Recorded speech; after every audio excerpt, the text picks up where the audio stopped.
तिखट खाऊ घालणारी गोड माणसं स्वाद मसाले घेऊन आलेत स्वाद मिरची महोत्सव 2025। थेट शेतकरी ते ग्राहक, त्यामुळे स्वस्तात मस्त। यापेक्षा स्वस्त मिरची व मसाले कुठेच नाहीत।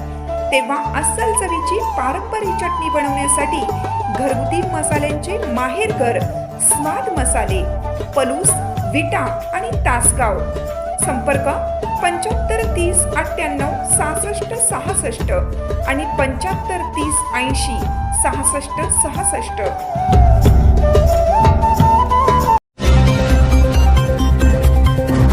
आमनापूर येथे प्रकटले स्वामी समर्थ या वेब फिल्मचे चित्रीकरण।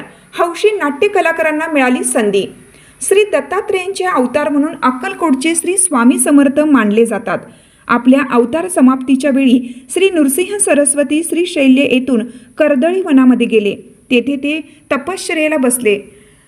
मध्ये 350 वर्षे गेली। यानंतर स्वामी समर्थ महाराज प्रकट झाले।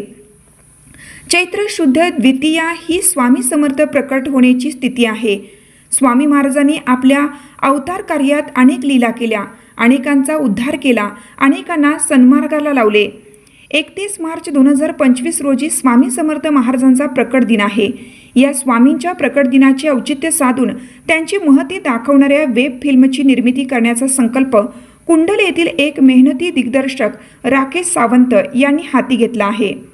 आमनापूर येथील छत्रपती शिवाजी नाट्य मंडळाच्या हौशी नाट्य कलाकारांच्या साथीने नुकतेच आमनापूर येथे प्रकटले स्वामी समर्थ या वेब फिल्मचे चित्रीकरण पार पडले। लेखक दिग्दर्शक राकेश सावंत यांची कल्पक फिल्म्सची निर्मिती असलेल्या या वेब फिल्ममध्ये आमनापूर येथील ज्येष्ठ नाट्यलेखक व दिग्दर्शक संभाजी नलवडे हे स्वामी समर्थांच्या प्रमुख भूमिकेत पाहायला मिळणार आहेत।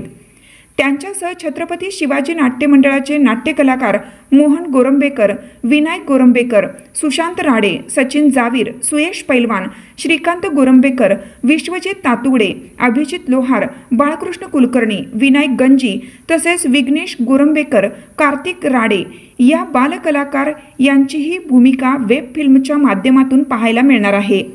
या वेब फिल्मचे चित्रीकरण आमनापूरसह अनुगडेवाडी, बुर्ली, शिरगाव, संतगाव येथे नुकतेच संपन्न झाले। या निर्मितीमध्ये प्रोडक्शन मॅनेजर मोहन गोरंबेकर, कला दिग्दर्शन श्रीकांत गोरंबेकर, कॅमेरामन गोविंद शेंडगे, पलूस यांचे बहुमोल सहकार्य लाभल्याचे दिग्दर्शक सावंत यांनी सांगितले। लवकरच ही वेब फिल्म दर्शकांच्या भेटीला येत असल्याचे राकेश सावंत यांनी यावेळी सांगितले।